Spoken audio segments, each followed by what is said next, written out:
So last time I took a long step back and talked about how people were searching for meaning in a world that has lost a lot of its meaning, in which people have become unable to believe in the old enchanted world, and we're looking for new gods. And that's a theme similar to Carl Jung, who I first started out with in this series, in Jung's discussion of secular religions, which were basically the ideologies of the 20th century. Now I want to take a big step forward for a better view of exactly where we're at right now, and that means a discussion of what's come to be known as neoliberalism.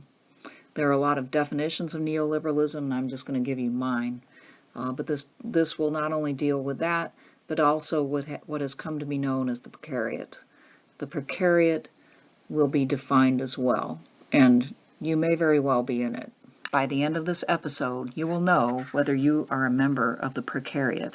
But first, neoliberalism. Some of you may not have heard the term before, but if you've been listening to me for a while, you probably have, and you may have even listened to the videos I did on Wendy Brown. Well, maybe I just did one on Wendy Brown's book, Undoing the Demos. Yes, I did a one-off on Wendy Brown's book because it was so good. Here's how Wendy Brown defines neoliberalism, which has become my go-to definition because it's fine. It's good.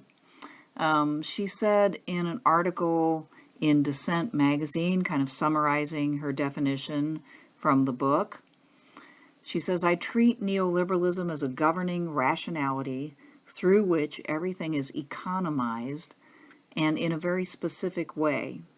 Human beings become market actors and nothing but. Every field of activity is seen as a market, and every entity, whether public or private, whether person, business, or state, is governed as a firm. Importantly, this is not simply a matter of extending commodification and monetization everywhere. That's the old Marxist definition or depiction of capitalism's transformation of everyday life.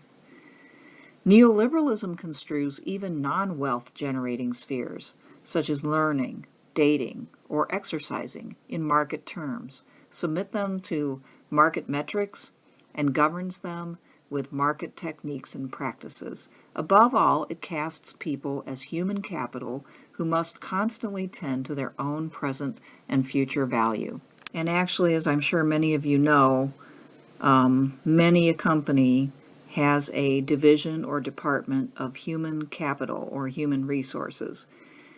Either title ought to give you an idea of where you stand in the company and in the general order of things. You're either an asset or you're a liability in the system. So you see there what makes neoliberalism different from liberalism, which we will get to in a moment, is that it is a way of thinking, a market way of thinking, but it's a way of thinking that pervades every area of life, and that is why it is different, and why you would be feeling it as different. In dating, for instance, or in exercising, they have both become marketized, and we think of, in the case of dating, the people involved as more or less commodities to be shopped for. I would say the same thing goes for your religious experience and many other things in life. Exercising certainly one of them. Shopping around for a gym. My goodness, that's a middle class or first world problem, right? So just to help you kind of see what neoliberalism looks like in practice, I went to a document called the Reform and Reorganization Plan, put out by the executive branch last year, which would have been President Trump's first year. So the document I would recommend you take a look at as a whole, and the address is down there at the bottom of the screen. In a lot of ways, it very much resounds as a neoliberal document. Chief among the aspects that make it that would be its treatment of citizens as customers. In fact, it explicitly refers not to citizens, but customers. So this is just a quote from that document. It says today, agencies have interconnected imperatives around mission delivery, customer service, and stewardship of taxpayer dollars. Broader system-level thinking around government reorganization requires tackling interconnected barriers to change across these three areas: cybersecurity and cyber warfare, digital service delivery and enhanced IT modernization, effective use of data for accountability and transparency, and workforce challenges all require new organizational thinking to better integrate mission, service, and stewardship across the existing organizational silos of government.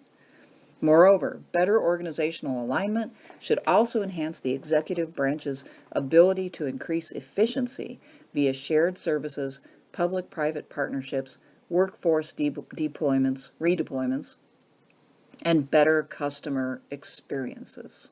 Well, really, the only word in that whole paragraph that doesn't remind me of sort of corporate gobbledygook is the word stewardship, although silos is kind of different as well.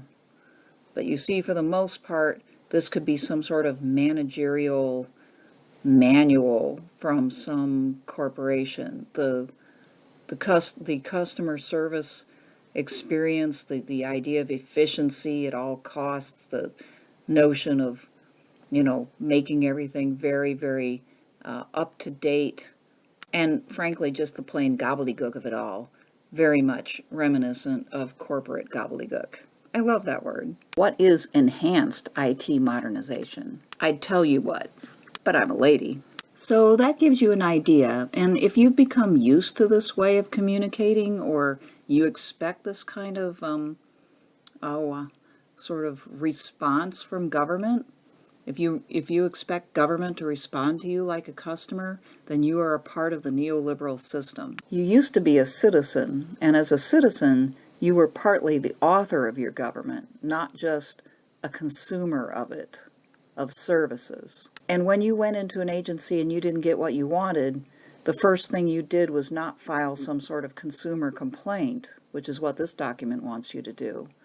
But you started to think about how you might elect somebody different to change the system so that it worked better for you.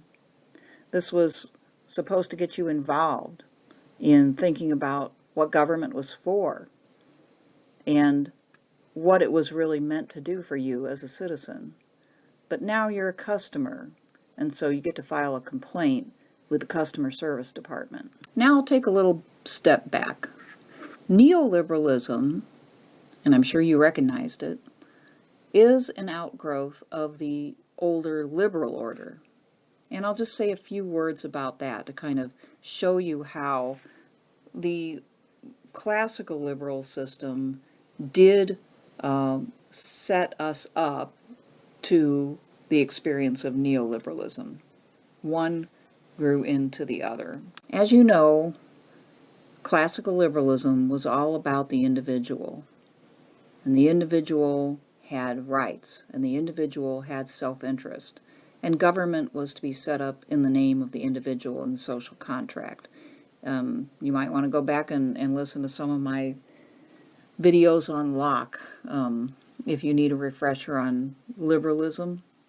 But basically, all that sounds good, but while trying to be the individual in the liberal system, to the extent that you try, you become less embedded in your social context, and that's the price of the liberal order. That's a big, big price. As the individual takes primacy and his rights become more important, the obligation to the family recedes. If the family doesn't satisfy the individual, he or she can move on.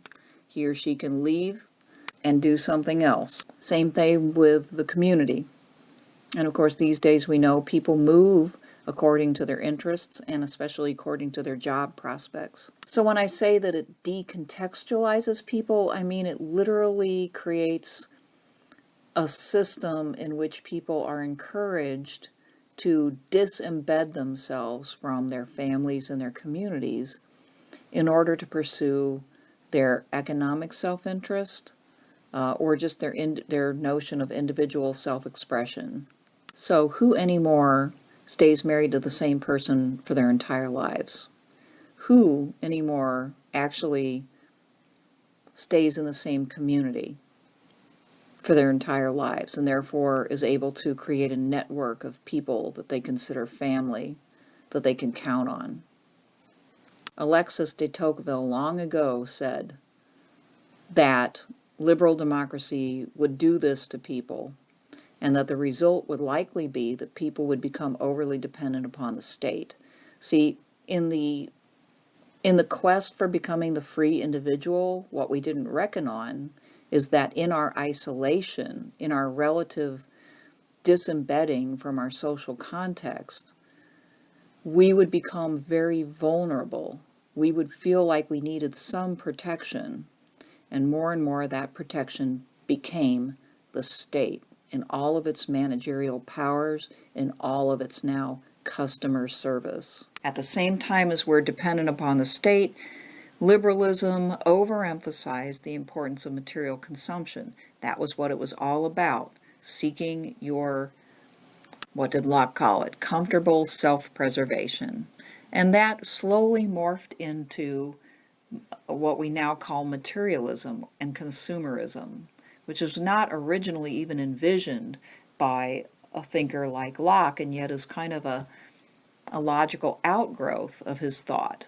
The overwhelming emphasis on the pursuit of the material, combined with sort of technical scientific optimization, equals, at a certain point, consumerism.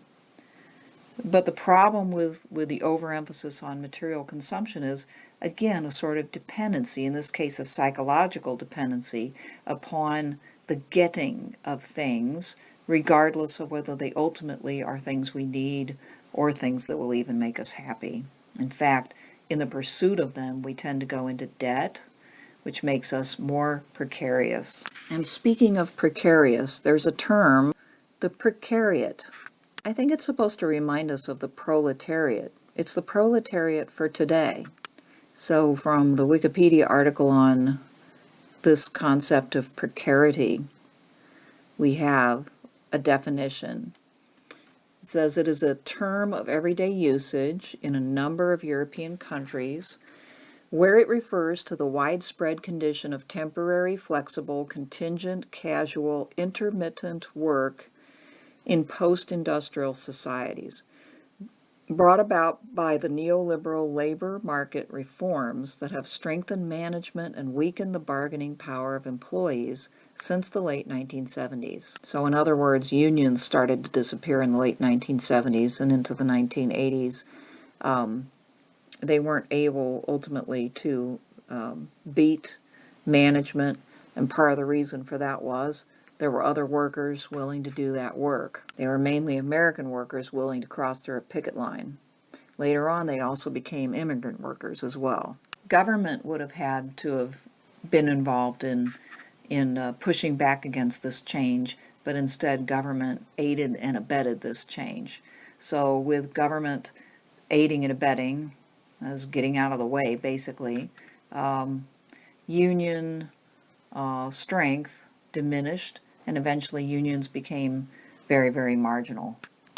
The article also goes on to say, precarity is a general term to describe how large parts of the population are being subjected to flexible exploitation or flexploitation, defined as low pay, high blackmailability, intermittent income, etc., and existential precariousness, high risk of social exclusion because of low incomes, welfare cuts, high cost of living, etc. The condition of precarity is said to affect all of service sector labor in a narrow sense, and the whole of society in a wider sense, but particularly youth, women, and immigrants. How many of you have been faced with the lovely prospect of doing an unpaid internship? Just as one example. Now, just to take us back to the previous point, you know, before everybody had to basically start anew and try to build up enough money to be able to buy their own house and their own car, when we actually lived in an area where our parents and their parents before them might have lived, and we were able to avail ourselves of some of the capital that had been built up in the form of land or house, various equipment. When we had that, we didn't have to start all over again. We were actually in a state of relative prosperity compared to this precarious situation here. Whether we have low incomes or relatively high incomes, we don't know whether those incomes are going to continue. And by the way, we have all sorts of terrible costs. So from this perspective, a peasant on a farm that his parents used to own, whose house he can now live in, whose land he can now farm and make a living off of, would be relatively wealthy compared to somebody living downtown in a temporary job, trying to eke out a living, making a decent wage for the moment, but without any job security, without any or much ability to save money against the future, not knowing whether their money's going to be worth anything, by the way, if they do save it, because they can't control whether interest rates will rise, and suddenly their money will be worth less. As inflation increases, your money's worth less. Anyway. Now, interestingly, if you're in the precariat, you're unhappy. And by that I mean you're anxious. Now, again, this is something that it might be hard to wrap one's head around, because some of these people, many of them don't get paid well. And many of you know it because you're in this category of, having 2 or 3 jobs, all of whom are precarious and pay badly, and in working all of them you can make your rent and you can buy enough food to eat, but you don't know whether you're going to keep them, and at any rate you're just sort of treading water. So that's not a situation that's going to make you happy, because it's going to create a lot of anxiety about your future, not knowing whether you're going to be better or worse off the next day. One thing happens, like you become physically unable to do your job, or one of your jobs, or all of your jobs, and maybe then you're just entirely broke pretty quickly and out of a home.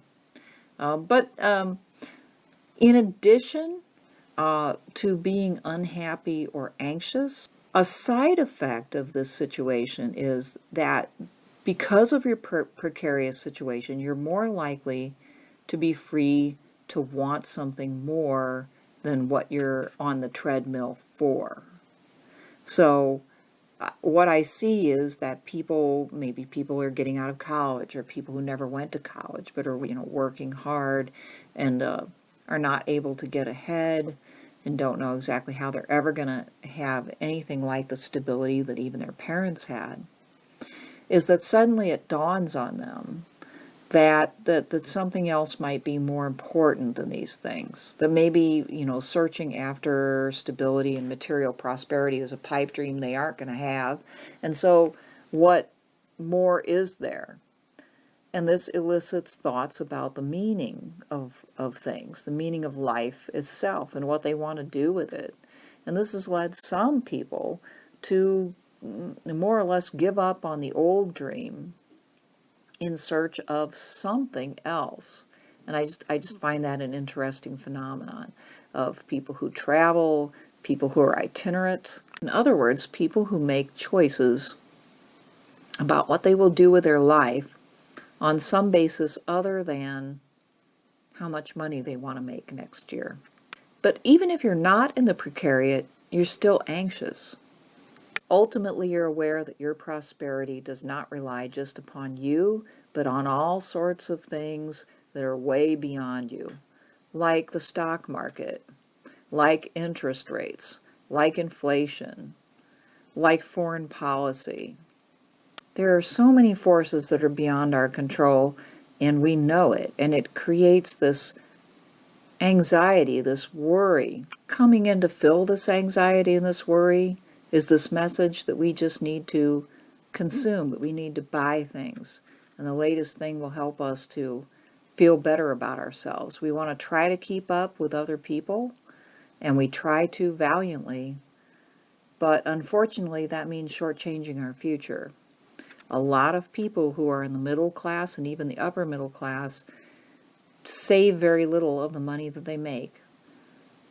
In many cases, married couples, both working full-time jobs, working hard enough that they don't spend as much time with their children as they would like, paying it all out in mortgage payments, car payments, and other things that they don't really need, but they do, like expensive vacations, clothes, whatever. But as they pay it out, they're basically borrowing on their future. There's a real problem with people not saving for their old age. And there are no guarantees that society in the form of government is going to come in and rescue them at some point. I mean beyond Social Security, which I tend to think is going to stay put, just because I think we'd have a revolution if it didn't. So both in the precariat and those who are not technically in the precariat, there's a growing uneasiness about the future, about what they can expect, and just about whether all of this is actually worth it or not. What the heck is all this for?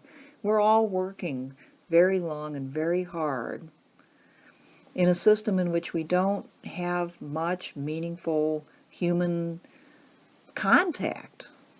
A diminishment of our relationships, of our families, a diminishment of community.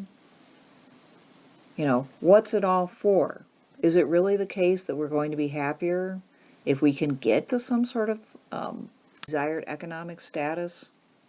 Well, there's a growing uneasiness also about the informal taxes of the neoliberal order. We're used to paying taxes, sales taxes, income taxes, fees of all kinds. You know, it eats up a lot of everybody's money, and as I stated in the first video I made in this series, sometimes you have to wonder, is all that money doing any good? Well, it's probably doing as much harm as it's doing good. But there are other taxes that we pay for upholding the neoliberal order that don't come out in our paycheck, or that we don't pay in the form of filling out a form and sending in a check. But they are costs that we pay in the long run. I mean, one obvious one that a lot of people are concerned about is environmental damage. Doing our worst to the environment. And as I've spoken about in previous videos, the costs are pretty high for people in areas that it's really affecting, where climate change is causing flooding, or where pollution is causing people to not be able to fish or hunt in their area so they can feed themselves.